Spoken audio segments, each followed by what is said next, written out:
Hey everyone, we just got back from the Shangri-La Dialogue in Singapore, safe, but for the past few days, it felt like we were on a hunt list from the Philippine military. On May 31st, the Armed Forces of the Philippines and the Department of National Defense released a video calling us Hello mga agent. They even made a poster, and yeah, that's our face on it. Since then, the Philippine defense chief has labeled every Chinese journalist he encounters a spy, what drove him mad and pushed him to start a smear campaign.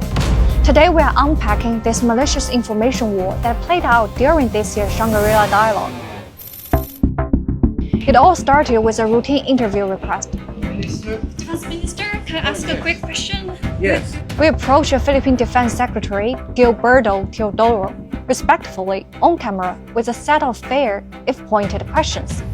He agreed to speak, but then things took a strange turn. Do you think the Philippines is acting as a proxy in the South China Sea for the US?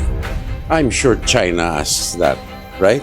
Our first question clearly caught him off guard. He dodged it and tried to discredit the question by implying we were from China. We press on. But how do you see the Philippines' escalation of tensions in the South China Sea? Pardon me? Philippines' escalation, like Philippines sending personnel to the unmanned personnel, is a breach of the DOC.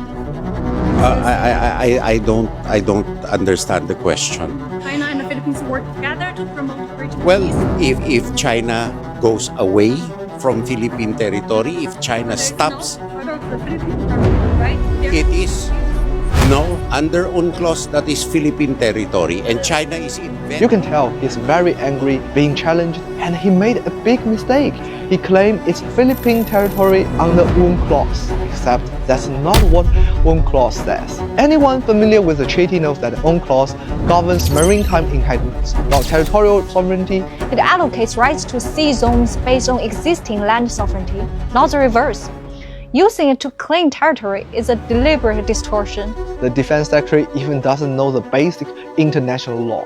We then ask why the Philippines, along among ASEAN nations, continue to pursue aggressive actions in the region. That's when Secretary Teodoro lost his temper. He abruptly ended the exchange and walked off. Unfortunately, your questions are propaganda. But what followed our exchange with Teodoro was far more alarming and revealing. Later, we tried to greet Teodoro again, and he mocked us. Hello, MSS agents. Soon after, the Philippine Armed Forces and Department of National Defense issued a formal statement, along with a video, accusing us of being Chinese intelligence agents. Hello mga agent ng MSS. Hello. They also referenced a previous encounter we had with AFP Chief General Romeo Bronner, where he refused to engage with our questions. The statement alleged we twisted the exchange, but our full video footage is publicly available and tells a very different story. The accusations didn't stop there. Philippine media celebrated Teodoro for exposing Chinese agents. Teodoro reportedly began labeling every Chinese journalist that he saw as a member of the MSS during the forum.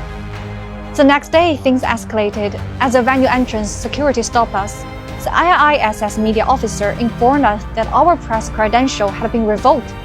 We were told they have received a complaint from the Philippine delegation.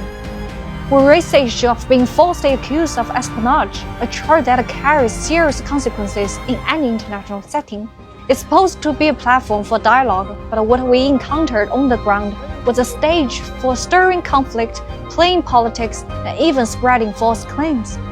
Disagreement, even basic journalistic inquiry, was met with intimidation. What happened also raises serious questions about double standards. Is a foreign truly committed to open dialogue, but only when the questions comes with a Western passport? When Western reporters aggressively question Chinese officials, it's hailed as hard-hitting journalism.